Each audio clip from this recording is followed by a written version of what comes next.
Hello guys, I've been thinking what's the difference between a classic standard company like OpenAI and Anthropic and a fully open source AI research lab where everybody can contribute. What are the strengths and weaknesses of both and where we should go? The main strength of a standard company is you can pay somebody to consistently work on single thing, master the single thing, go deep into the single thing, solve a single problem. That's why you can force innovation in certain direction. That's the main strength of the classic company.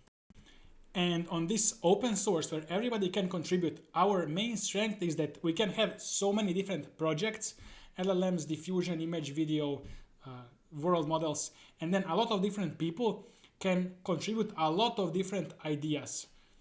And different people think differently. So a lot of different ideas where in science you need maybe 100,000 different ideas for one to prove very good, and that's our strength. And that's why I think we should have more projects, not just this one, large language model. And I mean 100 or 1,000, not 100,000. And I was also thinking if I should create a roadmap for research that we should do, and then tasks, and everybody makes them. I think I should not create roadmaps or paths and research tasks. I should just create these measurements and ways to contribute and the rules, and then let everybody contribute their own ideas. So we are using more like reinforcement learning where we are rewarding the outcome and not supervised fine-tuning where we are trying to teach or do the process. So I think we should just do the outcome. And put people on this leaderboard who come up with greater measurements. But I was thinking later, when we get more experience, I can hire people and maybe we will have more standard company structure and use more of the roadmaps and stuff. But right now I feel like I should just have a bunch of these projects. For example, fastest pre-training of 88 million parameter LLM and a bunch of these projects, and then let people just discover different ideas. This will take some time. Again, this is not a structure where like in XAI you can just pay somebody to do one thing all the time and then push innovation in certain direction.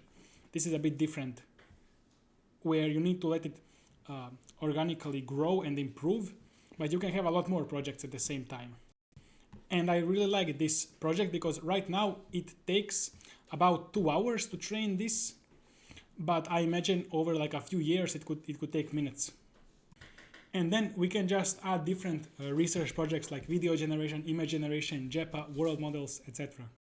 On the other hand, it would also be good to have maybe some PhD students or people who do research on our project right here. We can work with them as well. So that's the idea of spending, for example, a few months in research to improve maybe the speed of training by 10%. I think that's maybe realistic, or maybe 5%. I also had this other project idea about autonomous AI researcher. It's just another project and maybe either some web UI. I don't think it should be a terminal agent. And then it can like research different AI papers and generate code.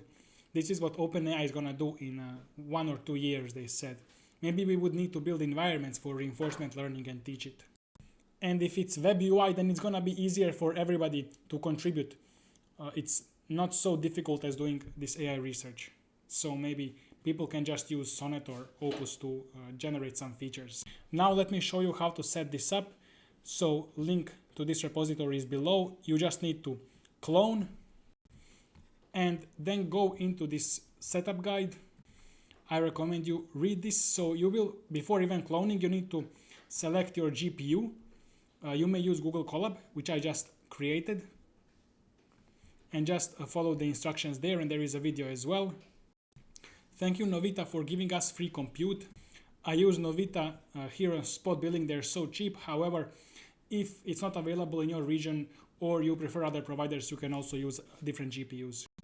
After you set up your environment, which you can just check this video here, AI Research Setup, you then clone, install requirements, then you download this 40 million dataset. Unless you want to train on 100 million or 1 billion, then you download this. But I recommend just this one, maybe. Then you need to measure your baseline because your hardware is going to be different than mine. And there will be training time and final validation loss. So final validation loss is more important because training data is scarce. So we want to learn more from less tokens, even if it takes longer time to train. However, there will be trade-offs. So if it's too much time, then we will not accept just for a bit of final validation loss. Then if you scroll down, you may set the number of tokens to train on 8 million, 20 million, 100 million, 1 billion. But you can train, I think, on any amount. But these are the speedruns that we are doing, those 4. Now, you may come up with your own ideas or go to Modded Nano GPT and get some ideas from here. I think sometimes there are like easy speedups, but sometimes a lot more time will be required to do actual research. And whenever you submit, you need to show how much loss you got, loss improvement and training time difference between the baseline and your improvements in the pull request. Otherwise, it's not possible for me to run every single experiment and you need to also develop with a GPU. So just changing code once will usually not work. You need to use GPU, develop, measure many times, and then improve. So most important things, your hardware will be different. If you get out of memory, I recommend changing the model size. Here in configs, LLM configs, I recommend reducing some of these numbers here. So maybe number of layers or model dimension, and not changing max sequence length because, oh my god, this is wrong. But anyways, I'm gonna fix it. But don't change max sequence length because then you will have to regenerate data. Data is prepared already. But if you want to change max sequence length, it's easy. Just then run this data preparation script again. It's written here, just read.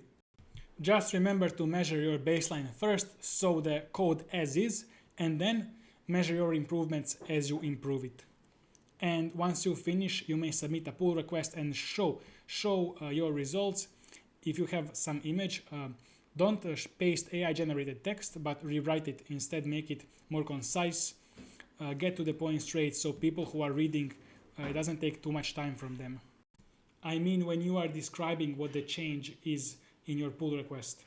I don't think we're gonna be forcing this project too much. I'm gonna just leave it like this, and from time to time, as people find out more ideas, as I come up with more ideas, we will slowly improve it, but we will be working on multiple projects in parallel, so I'll be working all the time anyways.